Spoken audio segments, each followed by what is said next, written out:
Promotion में आरक्षण किसने खत्म किया? समाजवादी पार्टी ने। 5 साल मुख्यमंत्री थे, क्या उनको याद आई? समाजवादी पार्टी की सरकार आई तो आरोप लगता रहा कि यादववाद हो रहा है। बसपा की गवर्नमेंट आई तो पिछड़ों का जैसे कोई मतलब ही नहीं था, वहां भी दलितों का मतलब था। कहा नहीं, हमारे साथ रहना है तो ये करना पड़ेगा। तो आपके साथ धोखा हुआ? 100% धोखा हुआ। 100% धोखा अखिलेश जी ने किया। सरकार ने भी स्वीकार कर लिया कि आरक्षण में अनियमितता हुई है। आज हर चट्टी चौराहे पर राहुल जी की भारत जोड़ो यात्रा की चर्चा हो रही है। जैसे हमने कहा, अब जैसे कहा कि हम नहीं जाएंगे भाजपा के साथ, या हम नहीं जाएंगे सपा के साथ, हम नहीं जाएंगे कांग्रेस के साथ। हो सकता है उसी में से किसी के साथ समझौता हो गया, तो फिर दुमुहा हो गए ना। पिछड़े दलित वंचित समाज के दुश्मन उत्तर प्रदेश में 2 नेता हैं, कौन? अखिलेश और मायावती। सबसे अच्छा काम माननीय कांशीराम जी ने पिछड़ों में उनके हक के लिए जागृति पैदा किया। आज अगर मायावती जी मन बना लें तो यूपी में कोई टिक नहीं सकता है उसके सामने, वोट है उसके पास। आपको लग रहा है कि अब चाचा और भतीजे अब एक हो गए, अखिलेश जी और शिवपाल जी जब एक हो गए हैं तो अब बीजेपी को कड़ी टक्कर दे पाएंगे? मुश्किल है। इस बार इंतजार कर रहे हैं कि देखें कौन सा मोर्चा मजबूत बन रहा है। नमस्कार, स्वागत है आपका यूपी तक पर। मैं हूं कुमार अभिषेक। आज चर्चा उत्तर प्रदेश में इस वक्त चल रहे आरक्षण को लेकर उपजे विवाद की। निगम निकाय चुनाव को लेकर जिस तरीके से आरक्षण एक बड़ा मुद्दा बनकर उभरा है, इसके बाद से समाजवादी पार्टी ने इसे हाथों हाथ लपक लिया है। समाजवादी पार्टी के राष्ट्रीय अध्यक्ष अखिलेश यादव ने बीजेपी के खिलाफ मोर्चा खोल दिया है। बीजेपी तो अपनी तरफ से बोल रही है, लेकिन अखिलेश यादव के खिलाफ ओम प्रकाश राजभर ने ही मुद्दा खोल दिया, मोर्चा खोल दिया है। इस वक्त यूपी तक के स्टूडियो में हमारे साथ मौजूद हैं ओम प्रकाश राजभर, जो कि सुभाषपा के राष्ट्रीय अध्यक्ष हैं, बड़े नेता हैं, किसी परिचय के मोहताज नहीं हैं। और आज हम इनसे इस पूरे विवाद को समझेंगे और आखिर 3 में न 13 में ये कहां है ये भी जानेंगे। तो स्वागत है आपका Om Prakash ji. Thank you sir. अपने दूसरे पत्रकार साथियों का भी तारुफ करा दूं। हमारे साथ सैयद कासिम हैं, वरिष्ठ पत्रकार, वो भी सवाल लेंगे। और साथ साथ प्रशांत श्रीवास्तव हैं, जो कि इंडिया टुडे के सीनियर पत्रकार हैं। तो सर स्वागत है। शुरुआत आप ही से। सबसे पहले ये जो नया आरक्षण का मुद्दा छिड़ गया है, बीजेपी ने तो सेल्फ गोल कर लिया है। आपको लगता है सेल्फ गोल कर लिया है या बीजेपी की कोई गलती नहीं है? नहीं, देखिए, जो निकाय चुनाव में आरक्षण में जो त्रुटि हुई है, स्थानीय नेताओं द्वारा अधिकारियों के ऊपर दबाव बना करके सीटों को अपने पक्ष में आरक्षित करा लेना, उसी बात को अधिकारी जो है रिपोर्ट बना करके सरकार को पेश कर दिए और सरकार उसी आधार पे सूची जारी कर दी। यही कमजोरी है। इसी कमजोरी की वजह से हाई कोर्ट ने भी जो बहस हुई, उजागर भी हुआ और सरकार ने भी, आपने देखा कि स्वीकार कर लिया कि जब तक पिछड़ों को आरक्षण हम नहीं दे देते तब तक चुनाव हम नहीं कराएंगे। ऐसा सरकार की तरफ से भी आ गया।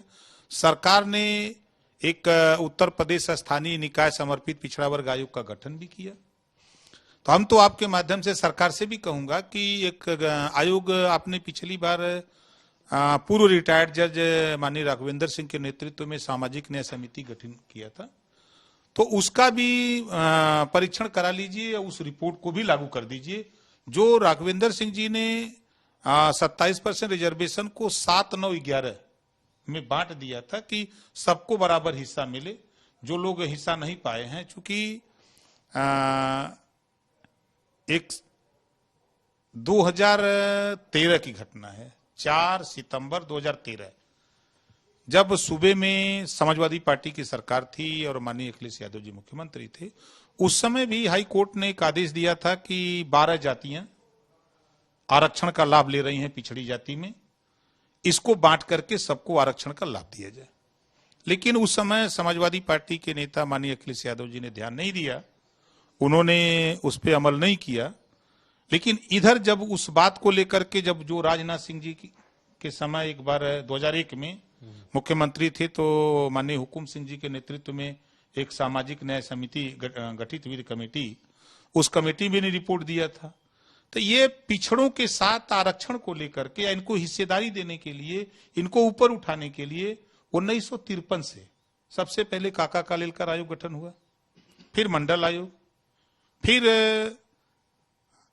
ये हुकुम सिंह जी की कमेटी बनी, राघवेंद्र सिंह की बनी, फिर रोहिणी आयोग बना, फिर ये आयोग बन गया।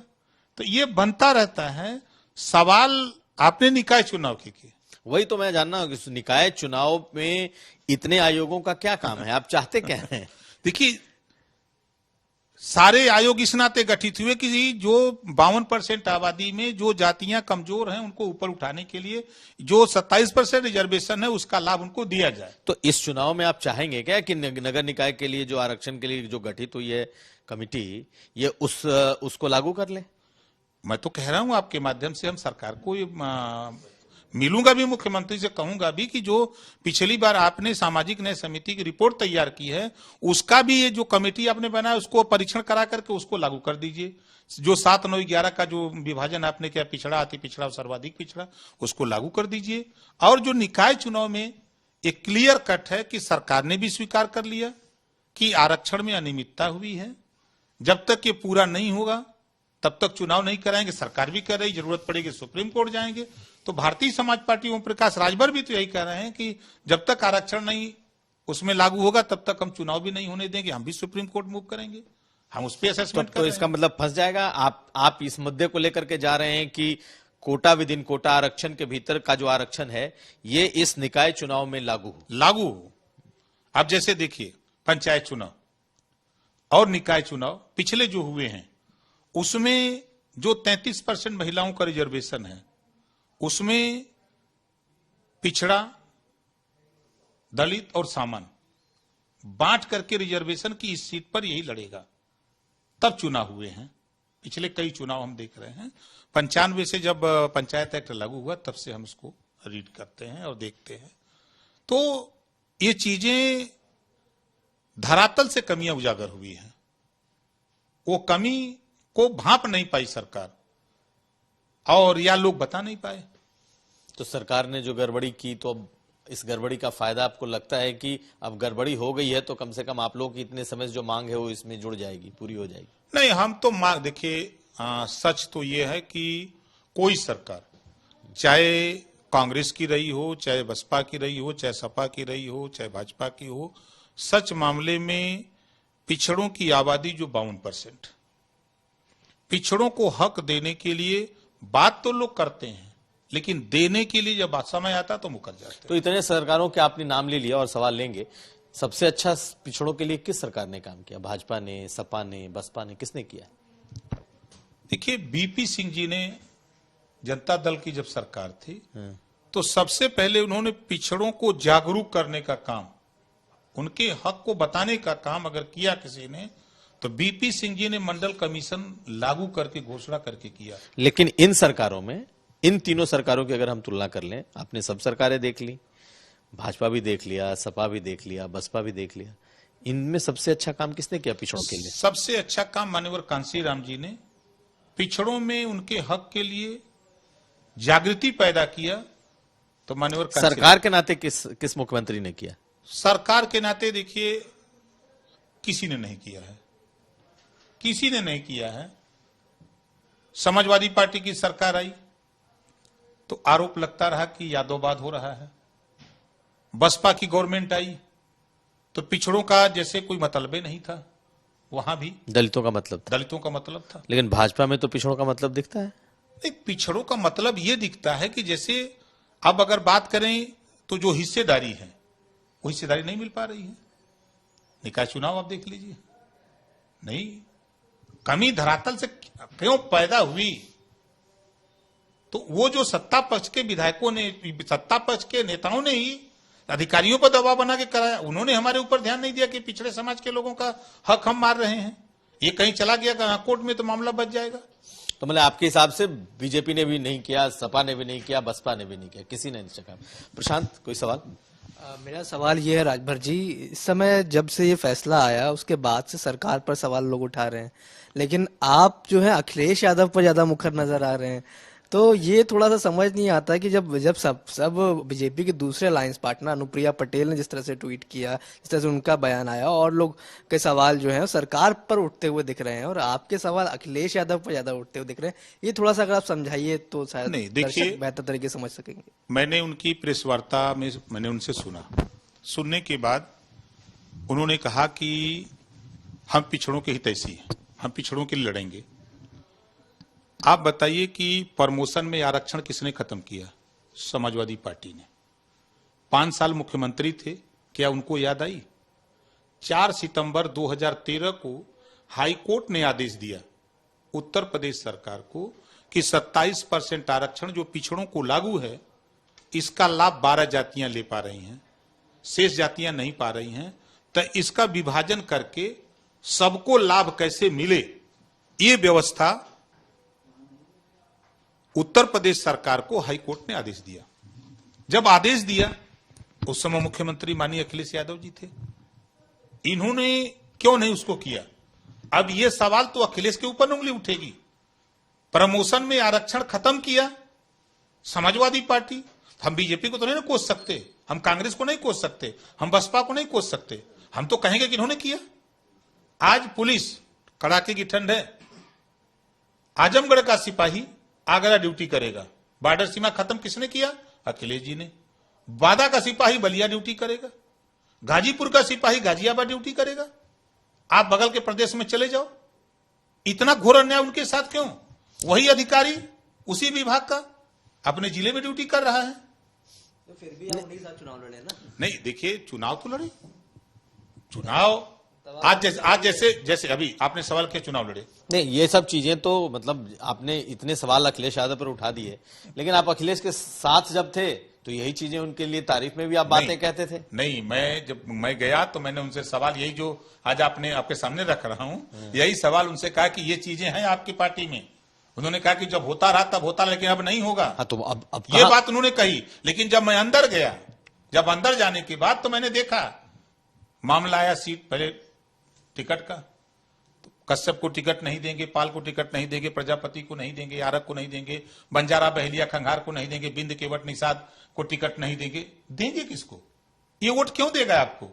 आप पिछड़ों की बात करते हो, 38% आबादियत पिछड़ों की है, आप इसको हिस्सेदारी क्यों नहीं दोगे भाई? इसके लिए जब मैं लड़ता रहा, पहले चरण में नहीं देंगे और दूसरे में दे देंगे, दूसरे में नहीं दिए तीसरे में दे देंगे। और वो तो छोड़ दीजिए, हमारे साथ 8 महीना मैं उनसे लड़ता रहा कि हमारी सीट जो भी देना है फाइनल कर दो। 8 महीना हमको लटकाए। अंत में उन्होंने हमारे साथ धोखा कर दिया कि हमको अपनी पार्टी से 12 उम्मीदवार दे दिया और कहा कि ये सुरक्षित सीटें पर आप हमारा उम्मीदवार लड़ा दो, अपना सिंबल दे दो। हमने कहा कि हमारे पार्टी को लोग कहां जाएंगे? कहा नहीं, हमारे साथ रहना है तो ये करना पड़ेगा। तो आपके साथ धोखा हुआ? 100% धोखा हुआ। 100% धोखा अखिलेश जी ने किया। तो यही बात तो आप बीजेपी के लिए कहते थे कि बीजेपी ने आपके साथ धोखा किया, और अब आप फिर बीजेपी के साथ हैं या नहीं कहते, लेकिन दिखाई दे रहे हैं। नहीं, देखिए, मैं किसी के साथ नहीं हूं, मैं किसी के साथ नहीं हूं। हम अपने मुद्दों को लेकर के जनता के बीच में हूं। तो बीजेपी के साथ नहीं जाएंगे आप? देखिए, राजनीति में कोई अछूता नहीं है। समाजवादी पार्टी, माननीय मुलायम सिंह यादव बीजेपी के समर्थन से सरकार बनाए थे 89 में। जब एक गोल बनी थी तो बीजेपी के समर्थन से माननीय मुलायम सिंह जी मुख्यमंत्री बने थे। अब आज बीजेपी बुरा लग रही है समाजवादी तो गंगा में बहुत पानी बह गया ना, 89 और 2004 के बाद बहुत पानी बह गया। नहीं, तो उसी तरह इस देश में देखिए, नेता लोग दो मुहैया सांप है।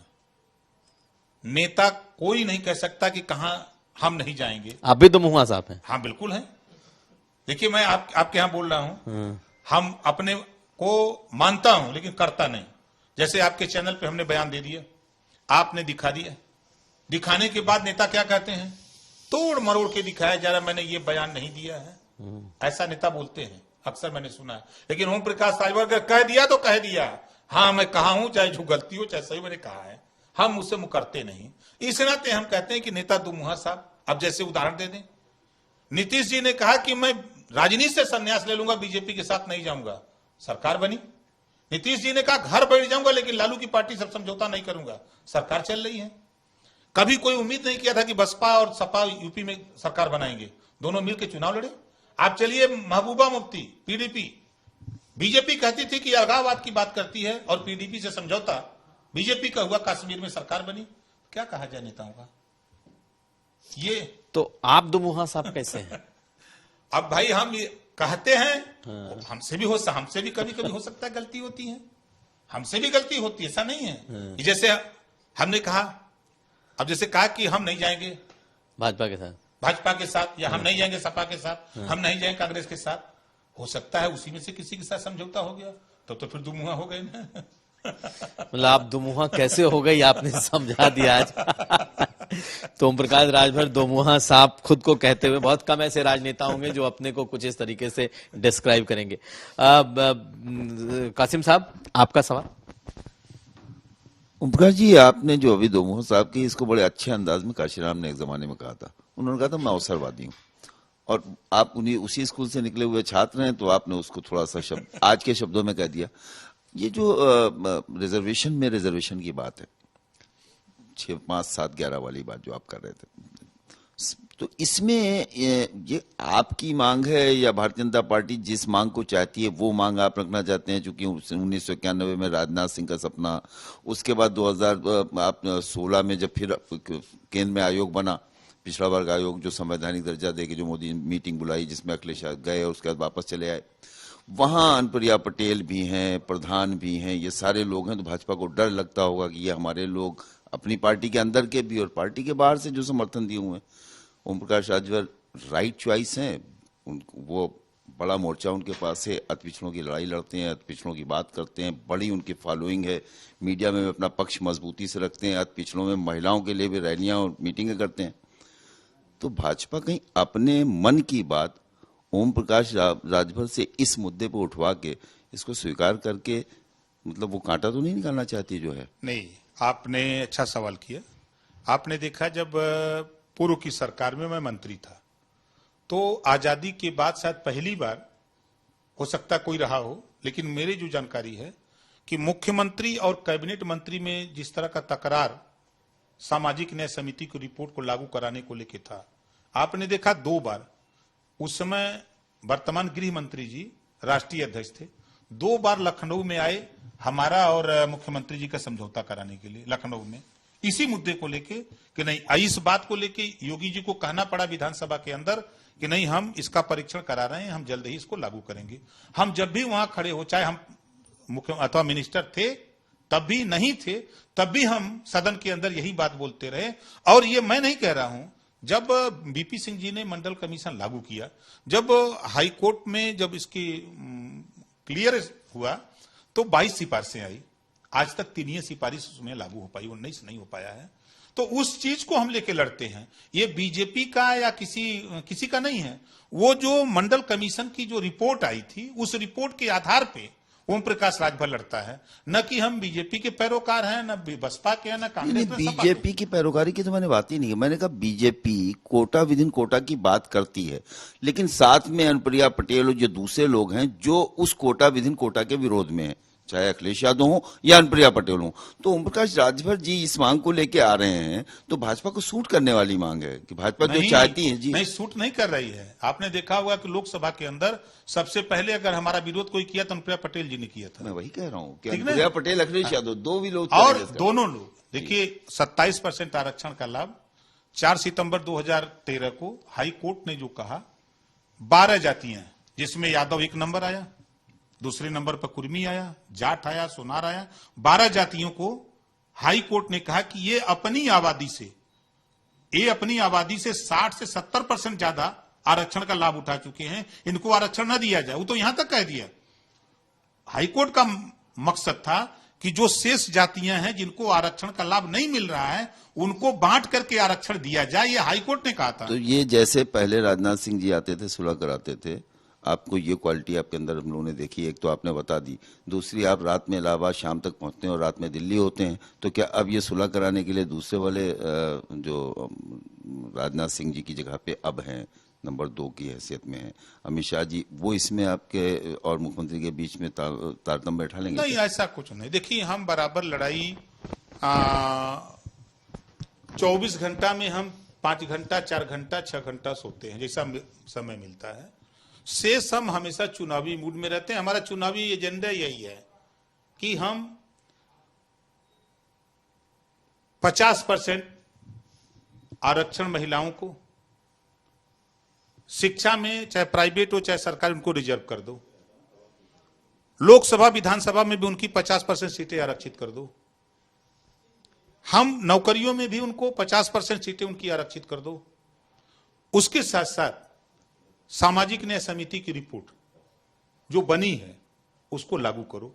आज आप पूरे प्रदेश में उठा के देखिए, बंजारा, बहेलिया, खंघार, आरक, अर्कबंसी, राजभर, बारी, बियार, कश्यप, तमाम ऐसी जातियां हैं आज तक सिपाही नहीं बन पाई है। आरक्षण को मिल रहा है 27%। उनको खुद नहीं पता है कि हमको आरक्षण मिल रहा है। आरक्षण का लाभ वही क्रीमी लेयर जिसको कहते हैं, ये लोग ले रहे हैं। तो हमारा मकसद है कि इनका जो हिस्सा है, उनका हिस्सा वो अपना लें, हम उनके विरोधी नहीं हैं, लेकिन हमारा जो हिस्सा है वो न लूटे। लेकिन ओम प्रकाश जी, एक सवाल ये उठता है कि इस वक्त जब इतना बड़ा मामला हो गया, आरक्षण को लेकर के सरकार बुरी तरीके से घिर गई, तो ऐसा लग रहा है जैसे आप सरकार के बचाव में आ गए, आप आके सामने आके खड़े हो गए हैं। सरकार खुद डिफेंस नहीं कर पा रही है, लेकिन ओम प्रकाश राजभर बचा रहे हैं, ओम प्रकाश राजभर अटैक कर रहे हैं अखिलेश यादव पर। ऐसा क्यों है? क्या नहीं, देखिए, अखिलेश यादव जी पर मैं अटैक नहीं कर रहा हूं। मैंने पहले ही कहा कि सरकार ने भी अपनी गलती को स्वीकार कर लिया कि आरक्षण में अनियमितता हुई, स्वीकार कर लिया, तब ने उन्होंने आयोग गठित किया। और सरकार कह रही है कि बिना आरक्षण के हम चुनाव नहीं होने देंगे, जरूरत पड़ेगी तो हम सुप्रीम कोर्ट जाएंगे। तो हम तो सरकार से कह रहे हैं कि जो सामाजिक न्याय समिति की रिपोर्ट आपने ही राघवेंद्र सिंह के नेतृत्व में बनाई, उसको भी परीक्षण करा के उसको लागू कर दीजिए। लेकिन अखिलेश यादव तो कह रहे हैं कि पिछड़ों का आरक्षण ही खत्म हो रहा है, अब तो दलितों के आरक्षण खत्म होने। तो आपको भरोसा किसकी बात पर, सरकार की बात पर है कि अखिलेश यादव जो कह रहे हैं उसमें कुछ सच्चाई है? दोनों लोगों पर नहीं है। अब जैसे अखिलेश जी की बात कर रहे हैं, अखिलेश जी समाजवादी पार्टी की सरकार थी और प्रमोशन में आरक्षण खत्म किया समाजवादी पार्टी, माननीय नेता मुलायम सिंह यादव जी। नहीं, आप तो ये बात कह चुके, ठीक ना? हाँ। तो अब ये बात वो किस मुंह से कर रहे हैं? जब फिर दोबारा वो मुख्यमंत्री बने तो फिर उन्होंने उसको बहाल क्यों नहीं किया? उसको बहाल करना चाहिए ना, अगर ही तैसी थे। या हाई कोर्ट ने जो आदेश दिया उस आदेश का पालन उन्होंने क्यों नहीं किया? अरे उनके मुख्यमंत्री के वक्त गुजरे भी 6 साल होने को हैं, अभी तो सत्ता में नहीं है ना। आप तो विपक्ष पे ही अटैक कर रहे हैं। सत्ता में थे तब की बात मैं कर रहा और आप सरकार को बचा भी रहे हैं कि भाई सरकार ने तो स्टैंड ले लिया, सरकार ने तो कह दिया कि हम उसके बगैर आरक्षण नहीं कराएंगे। भाई अखिलेश यादव ने जो बात कही है कि आरक्षण खत्म करने की ये साजिश है और आने वाले समय में दलितों का भी आरक्षण खत्म हो जाएगा, इससे आप सहमत है कि असहमत? नहीं, खत्म नहीं हो सकता। जब तक संविधान रहेगा, बाबा साहब डॉक्टर अम्बेडकर का जब तक संविधान रहेगा, तब तक संविधान में जो व्यवस्था है उसको कोई खत्म नहीं कर सकता है। ये तो खाली सिर्फ गुमराह करके वोट लेने की बात है। अखिलेश जी गुमराह कर रहे हैं। सब लोग गुमराह करते हैं, अखिलेश जी नहीं, सब लोग गुमराह करके कोई पिछड़ों का हितैषी बन जाता है, तो कोई हिंदू का हितैषी बन जाता है, तो कोई मुसलमान का, तो कोई भारत पाकिस्तान से लड़ा के कैसे वोट मिले, ये भारत में कैसे वोट मिले, इसी की लड़ाई हो। चलिए अब इससे अलग निकलते हैं, अब सियासी सवाल। ये बताइए, अब तो चुनाव में 1 साल बचे हैं, तो ओम प्रकाश राजभर अभी घूम घूम के प्रचार ही करेंगे कि ओम प्रकाश राजभर कुछ कहीं किनारे भी लगेंगे? तो किस किनारे का? आपको तो सलमान खुर्शीद जी ने भी फोन किया कि आइए भारत जोड़ो यात्रा में जुड़िए, राहुल गांधी के साथ जुड़िए। आपको दिख रहा है कि कोई विपक्षी एकता हो रही है? आप उसमें कहाँ हैं? आप किसके साथ जाएंगे? देखिए, सच्चाई तो यह है कि पिछड़े दलित वंचित समाज के दुश्मन उत्तर प्रदेश में 2 नेता हैं। कौन कौन? अखिलेश और मायावती। ये दोनों क्यों नहीं मिल जाते?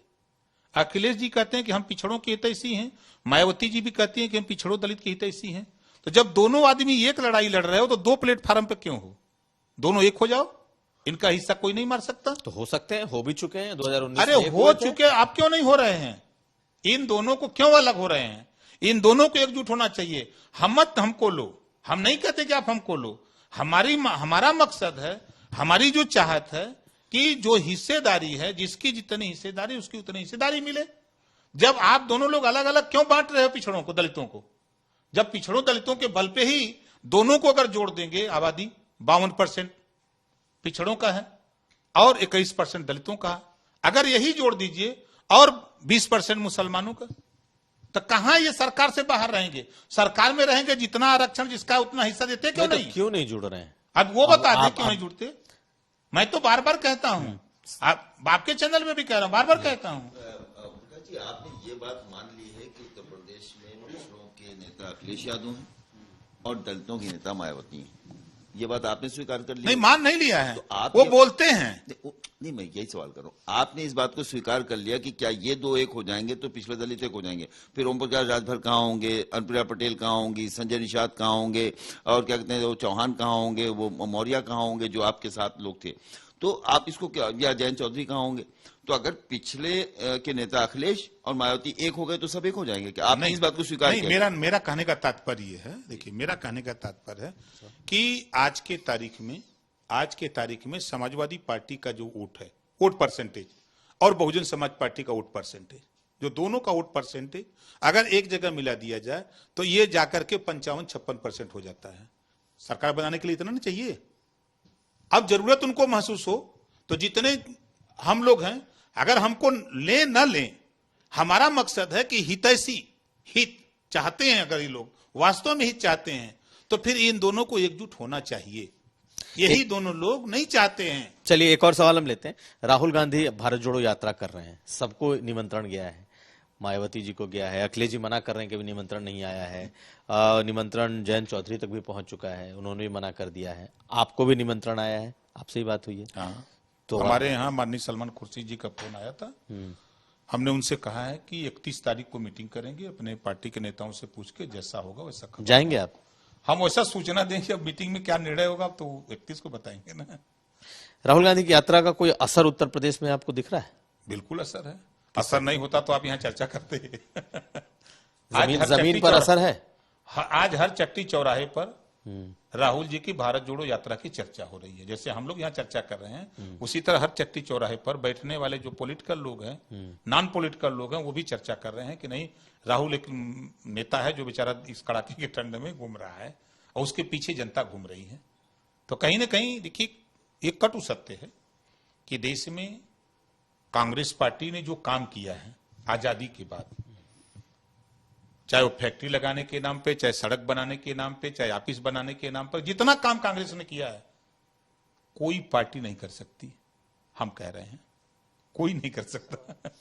तो आप कांग्रेस के काम से प्रभावित हैं, कांग्रेस के साथ जाने की सोचते हैं? नहीं, हम काम, देखिए हम अब काम के प्रभावित हैं। हम 10-90 पर खड़ा होते हैं। लखनऊ को नवाबों की धरती मायावती जी ने बना दिया। 10-90 पर खड़ा हुई तो मायावती जी दिखती हैं। नीचे उतरिए गोमती रिवर फ्रंट, अखिलेश जी का काम है। आगरा एक्सप्रेस वे चलिए, अखिलेश जी दिखते हैं। आप पूर्वांचल निकलिए, योगी जी दिखते हैं। आप क्या कहें, काम की अगर प्रशंसा करिए तो लोग तर्क करते हैं कि ओम प्रकाश उधर जाएंगे का। आप वैचारिक रूप से किस पार्टी के करीब अपने को पाते हैं? हम वैचारिक रूप से किस पार्टी के करीब पाते हैं? मतलब देखिए, हम वहां से पैदा हैं जी, मान्यवर कांसीराम जी के विचार, जो बाबा साहब डॉक्टर अंबेडकर की सोच थी जी, हम उनके विचारों पर, हम गौतम बुद्ध जी को पढ़े, महात्मा ज्योतिबा फूले को पढ़े, सावित्रीबाई फूले को पढ़े, छत्रपति साहू जी महाराज को पढ़े, महाराजा सुहेल देव जी को पढ़े, बाबा साहब डॉक्टर अंबेडकर को पढ़े, कांसीराम जी के साथ काम किए। तो कांसीराम जी ने इतनी थ्योरी हमको समझाई, हमारे जैसे नौजवानों को थ्योरी समझाई कि संघर्ष क्या होता है। महात्मा ज्योतिबा फूले ने यही ना कहा, बुद्धम शरणम गच्छामि, बुद्धि की शरण में जाओ, संघम शरणम गच्छामि, धम्मम शरणम गच्छामि। वही बात बाबा साहब डॉक्टर अंबेडकर ने भी कहा था। वही बात महात्मा ज्योतिबा फूले ने शिक्षा को लेकर के, जब शूद्रो शिक्षा न अधियताम का कानून था, उस समय महात्मा ज्योतिबा फूले ने शूद्रों को शिक्षा के लिए जब शुरू किया तो पिताजी ने घर से निकाल दिया, पत्नी सहित घर छोड़ दिया। पत्नी ने नारी को अगर शिक्षा का पहले स्कूल खोलने वाली और महिलाओं को पढ़ने का अधिकार दिलाने का पहला अगर कोई प्रथम महिला है तो सावित्रीबाई फूले। ये हो गई, ये माना जाए। बस कहने का देखिए, हम वहीं से पैदा हैं, हम वहीं से पैदा हैं। और वो विचार कांसीराम जी का नारा था, जिसकी जितनी संख्या भारी उसकी उतनी हिस्सेदारी। तो बसपा के साथ चले क्यों नहीं जाते? अब तो आप बसपा के साथ गठबंधन में क्यों नहीं जाते? मायावती से आपकी बात भी हुई थी, बीच में बात हुई थी, ऐसी चर्चा थी? हाँ, एक बार चर्चा हुई थी, बात हुई थी। देखिए हमको कोई गुरेज थोड़ा है। देखिए, हमारी कोशिश है। देखिए, एक लड़ाई हमारे महापुरुषों ने लड़ी, एक परिवर्तन आया। मान्यवर कांसीराम जी ने सोई हुई कौम को जगाया। अगर मान्यवर कांसीराम जी ने जगाया नहीं होता तो आज आपके ओम प्रकाश राजभर आपके यहां आकर के आपके यहां बैठ करके हम नहीं बोलते। ये मान्यवर कांसीराम जी की देन है।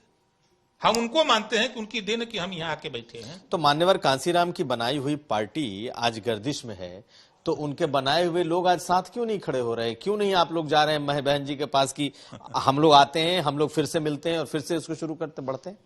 हमने अपने राजनीति में अगर गठबंधन के लिए सबसे ज्यादा प्रयास किया है, अगर सब जोड़ लेंगे तो नंबर 1 पर बहुजन समाज पार्टी से हमारी कोशिश हमेशा होती है कि चूंकि माननीय कांसीराम जी ने उन लोगों को सामने ले आए जिनको कोई जानता नहीं था।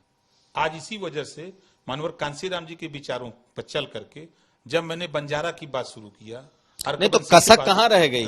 कहां से प्रॉब्लम? मायावती के लेवल से प्रॉब्लम है कि नहीं होता है? जब आप चाहते हैं, आप आज भी कोशिश करते हैं, आज भी कोशिश है आपकी? बिल्कुल हमारी कोशिश है। ये वर्तमान में जो 2022 का चुनाव गया है, मायावती 2% मतलब 1 सीट पे आ गई। सारा ओबीसी चला गया, रामाचल राजभर, सुखदेव राजभर के बेटे और तमाम जितने थे। अब उनके पास सिर्फ दलित बचा, वो भी जाटो बचा। पुरानी बसपा की तरफ लौटने का अगर प्रयास करें तो सबको इकट्ठा करने में बड़ी देर लगेगी, सबको बुलाने में बड़ी देर लगेगी। कहीं ओम प्रकाश राजभर और उनके साथ के वो पुराने टीम के ओम प्रकाश राजभर ने अपने को स्टैंड किया, अपने को स्टैब्लिश किया, अपने को खड़ा किया और उस विचारधारा पे ही रहे।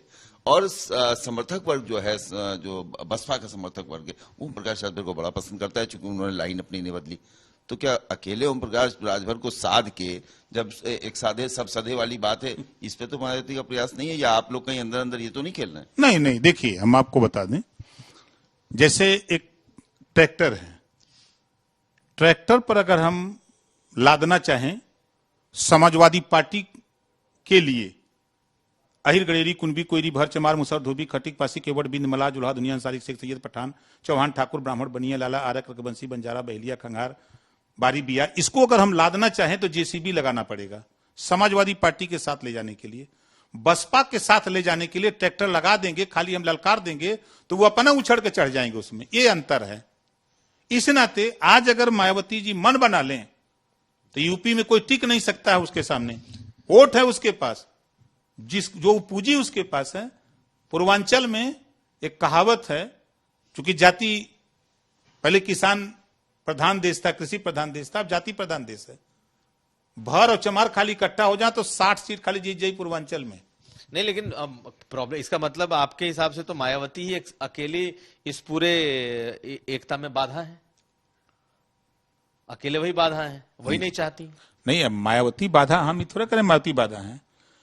बहुजन समाज पार्टी एक ऐसी पार्टी है जिसके साथ अति पिछड़ा, जिसकी आबादी 38% है, वो हमसे कहता है आप उससे बात करो, मायावती से बात वही करो। तो जानना चाहेंगे, दर्शक भी जानते हैं आखिर समस्या कहां है, कौन नहीं होने दे रहा है?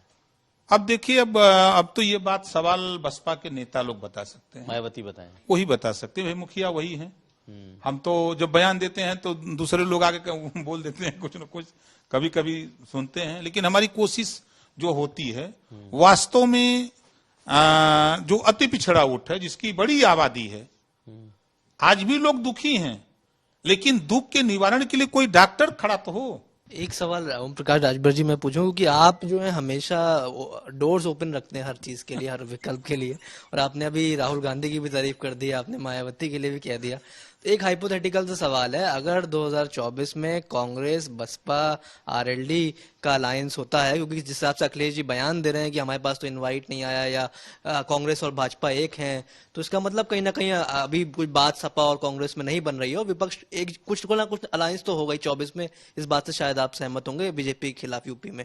तो आप सपा कांग्रेस और आरएलडी का हाइपोथेटिकली मैं पूछ रहा हूँ, अगर अलायंस होता है तो उसका हिस्सा बनना चाहिए, क्योंकि अखिलेश जी से आपको गुरेज है। मुझे कोई, देखिए राजनीति में ना कोई किसी का दोस्त है ना दुश्मन है। चुनाव आता है तो सबके तीर कमान ऐसे ऐसे चलेंगे कि लगेगा तो लौट जाएंगे, मतलब मर जाएंगे, इतना घाव लगता है। ये अलायंस कैसे रहेगा अगर हो जाता है? नहीं, ऐसा घाव लगता है चुनाव के समय। चुनाव खत्म हो जाता तो सारे 3 कमान बाण में रख देते हैं सबको अपना, फिर एकदम सब एक हो जाते हैं। अब दौर जो है, देखिए वो परिस्थिति पैदा हो तो आज एक ट्रेड चला है, ट्रेंड एक चला है कि जब कांग्रेस की सरकार थी तो सुप्रीम कोर्ट ने कहा कि सीबीआई तोता है, मतलब सरकार के इशारे पर काम करती है, ईडी सरकार के इशारे पर काम करती है, तो एक उसका भी भय है, इस वजह से नेताओं नहीं हो को। पाएगा। हम इसको इग्नोर नहीं कर सकते, उसका भी भय है नेताओं को। तो आपको तो नहीं है। अब क्या डर है, हमारे पास काय चाउर गेहूं है, रोटी बनाते हैं, आलू भया हुआ तरकारी खवाएंगे, हमको उसका डर नहीं है। इसी नाते बेबाक बोलते हैं ना, हम भी 18 महीना थे ना, अगर हम भी उस लाइन में होते ना तो हम जेल में होते। 18 महीना थे, लेकिन अब कितने महीने के बाद दोबारा जाइएगा? बड़ी चर्चा है कि चर्चा देखिए, मंत्रिमंडल में हमारी जाएंगे। चर्चा बहुत होती है, जैसे 22 के चुनाव के पहले, योगी मंत्रिमंडल में जाएंगे। 22 के पहले यही चर्चा थी कि अब बीजेपी में चले जाएंगे, कल चले जाएंगे, अचानक आपने और 8 महीना नहीं बल्कि मिनिस्टर था तभी अखिलेश जी से कहा था कि हम आपके साथ अलायंस करेंगे, आप तैयारी करो। तो इस बार किसको कहा है आपने कि किसी किसके को नहीं साथ कहा। अलायंस करेंगे? इस बार इंतजार कर रहे हैं कि देखें कौन सा मोर्चा मजबूत बन रहा है। अच्छा, जैसा आपने बताया, तो अभी हम देख रहे हैं कि कौन सा मजबूत, मतलब जो आप तौलेंगे कि किसकी सरकार बन रही है, नहीं उस हिसाब सरकार से नहीं, जाएंगे। मजबूत धरातल पे लड़ाई लड़ करके हमारी कोशिश है कि हमारी पार्टी का एक मेंबर, हमारा प्रतिनिधि तो दिल्ली की पार्लियामेंट में दिखे। नहीं तो सीट तो कोई दे देगा, बीजेपी दे भी देगा? आपको सीट दे अरे सकती है, सीट सपा भी, आप गठबंधन जीतना भी आपको चाहिए सीट, ना, जीतना भी तो चाहिए। किस गठबंधन में आप जीतेंगे? देखिए सच्चाई आपको बता दें, जब तक विपक्ष, जैसा आपने श्रीवास्तव जी ने नाम लिया, जब तक ये लोग एकजुट नहीं होंगे तब तक मुकाबला करना बड़ा टफ है। देखिए 50%, सच्चाई बता रहा हूं, धरातल की बात, मैं धरातल पे हूं, 50% वोटर ऐसा है 75 साल की आजादी में उसके दरवाजे पर विकास का एक बूंद भी नहीं पहुंचा है। 5 किलो राशन पर वो इतना खुश है कि वो अपनी भाषा में कहता है कि कोई का धेले बा, हे मोदी जी तो 5 किलो राशनों देता हूं। अब बताइए उसका क्या जवाब है? आपने कुछ नहीं दिया उसको, तो 5 किलो राशन है पर खुश बा। हम लोग जाते हैं तो हमसे सवाल करते हैं, तब उनको हम अपनी भाषा में समझाते हैं कि भाई राशन के आगे आप सोचो कि आपके बच्चे शिक्षा कैसे मिले, आपको रोजगार कैसे मिले, नौकरी कैसे मिले, हम उनको समझाने की कोशिश करते हैं। अब ये जो बढ़ रहा है वोट, मायावती जी बांट लें, अखिलेश जी बांट लें, आरएलडी बांट लें, हम बांट लें, नीतीश जी हमें वो बांट ले, कांग्रेस बांट ले, सब लोग बांट लें, तो बांटेंगे तो बचा का नहीं, अगर मोदी के खिलाफ पूरा विपक्ष एकजुट होता है, अभी वक्त है 24 में, तो आपको लगता है कि, आपको लग रहा है कि कोई ऐसा विपक्ष बन रहा है, और अगर बन रहा है तो आप भी उसमें होंगे? देखिए हम अगर बोलते हैं तो ये होता है कि ये अखिलेश जी के खिलाफ बोलते हैं। जिस दिन बीजेपी से नीतीश जी का गठबंधन टूटा, उसी दिन अखिलेश जी को बढ़ करके नीतीश जी को मिलना चाहिए, और पहला कार्यक्रम अटैक उनको लेकर के कि चलो आओ हम आपको यूपी की धरती पर हम प्लेटफॉर्म देते हैं, बनारस कार्यक्रम करा देते, एक कार्यक्रम करा देते पूरे हल्ला होता, दूसरा कार्यक्रम इलाहाबाद, तीसरा कार्यक्रम झांसी, चौथा बरेली, पांचवा कार्यक्रम गोंडा, बहराइच, 2-2 महीना 1.5 महीना पर कराते रहते, चुनाव आते आते पूरा प्रदेश में हड़कम हो जाता, लेकिन ये नहीं किए। ये भूल है उनकी, हमारा अपना हो सकता हम गलत बोल रहे हो, उनको बढ़ के करना चाहिए था। अब दो मुख्यमंत्री हो जाते, एक मुख्यमंत्री एक पूर्व हो जाता, 2 बड़ी पार्टी हो जाते, फिर ये बढ़कर के तीसरे को पकड़ते, चौथा को पकड़ते। जब पहल नहीं करो, खाली बैठे रहो, कमरे से तो कोई नहीं आएगा, जरूरत हमको है तो हमको नहीं जाना पड़ेगा। ये चीज करना चाहिए था। तो अभी क्या, अब क्या लगता है, अब देर हो गई है, अभी भी क्या नहीं किया जा सकता है? देखिए समय, वोटर धीरे धीरे अपना दिमाग अब बनाना शुरू कर रहा है। अभी निकाय चुनाव ज्यों बीत के खत्म होगा, उसके बाद तो वो शुरू होगा कि हरावा जीतावे लगी बैठ के चौराहे पर, ये खेल शुरू हो जाता है चौराहे पर। तो ये लोगों को एक मोर्चा बनाने की जो तैयारी कर रहे हैं, तो उनको विलंब कई कारण की जाए। क्या कारण है? डर रहे हो आप लोग? आओ ओम प्रकाश राजभर से देखो, सीखो। क्यों डर रहे हो भाई? एक जगह बैठते संदेश जाता, आप लोग भी दिखाते कि नहीं भाई अब एक बड़ी गोल बन रही है, होता हल्ला गुल्ला, संदेश जाता धरातल तक। ऐसा करना चाहिए, ये नहीं लोग कर रहे हैं। जिनके समाज का, ओम प्रकाश राजभर जी हैं, जिनके समाज का वोट भारतीय जनता पार्टी के कैबिनेट मंत्री बना दिए गए, बब्बन राजभर हो गए, तमाम लोग हो गए, और उनके समाज का वोटर वहां नहीं गया, भाजपा में नहीं गया। ओम प्रकाश के साथ बना रहा, लोगों ने कहा भाजपा के साथ थे वो जीत गए, सपा के साथ थे वो जीत। समाजवादी पार्टी का 34%, CSDS की रिपोर्ट है, वो भाजपा के साथ चला जाता है, जबकि वहां नेता भी नहीं है यादव बिरादरी के। तो क्या इस वजह से अखिलेश यादव डरते हैं क्या आपसे? हमसे काहे के डरेंगे भैया, हमसे काहे डरेंगे। देखिए, कोशिश कौन नहीं किया। ओम प्रकाश राजभर को खत्म करने के लिए कांग्रेस पार्टी हमको केंद्रीय मंत्री बना रही थी पार्टी का विलय करने पर, राष्ट्रीय महासचिव कांग्रेस का, मैं नहीं गया। मुलायम सिंह जी थे, हमको कैबिनेट मंत्री बना रहे थे, पार्टी विलय कर दो, मेरे साथ आ जाओ, हम नहीं गए। मायावती जी ने कहा कि पार्टी का विलय कर दो, कैबिनेट मंत्री बना दो, मैं नहीं गया। बीजेपी ने कोशिश किया, हमने कहा कि नहीं, हम अकेले रहेंगे, हम दरिया टाट बिछाएंगे, उसमें बैठा के भाषण देंगे, लेकिन हम किसी के साथ विलय नहीं करेंगे। हम जिंदा रहेंगे तभी दिखेंगे, मुर्दा हो जाएंगे तो हमको कौन देखेगा। चलिए, आखिर सवाल से खत्म करते हैं, वो ये कि आपको लग रहा है कि अब चाचा और भतीजे अब एक हो गए, अखिलेश जी और शिवपाल जी जब एक हो गए हैं, तो अब बीजेपी को कड़ी टक्कर दे पाएंगे? मुश्किल है। कैसे? कारण है, देखिए 22 का चुनाव सब लोग साथ मिलकर लड़े और माननीय शिवपाल यादव जी समाजवादी पार्टी के टिकट से जीते हैं, मतलब समाजवादी पार्टी के मिले हैं, अलग कहां थे। और उन्होंने झंडा बदला है, दिल एक था, चाचा भतीजे का दिल एक था। तो ताकत लगाएंगे ना, उस वक्त तो कौन सी ताकत लगाएंगे? ताकत अखिलेश जी ने उनको दी नहीं थी, अब उनको ताकत दे देंगे। कौन सी ताकत लगाएंगे? देखिए, जो गलत फहमी अखिलेश जी को अगर है तो दिमाग से निकाल दें। किस तरह गलत है? जो मैनपुरी जीतने का उनको है कि हमने बहुत बम्पर वोट से जीता है, तो दिमाग से निकाल दें। मैनपुरी जीतने का सबसे बड़ा कारण था, माननीय नेताजी चुनाव लड़े, 14.5 लाख से जीते। 2019 का चुनाव लड़े, 94,000 लगभग से जीते। सपा बसपा गठबंधन था, मतलब अगर बसपा का वोट निकाल देते तो नेताजी चुनाव हार जाते।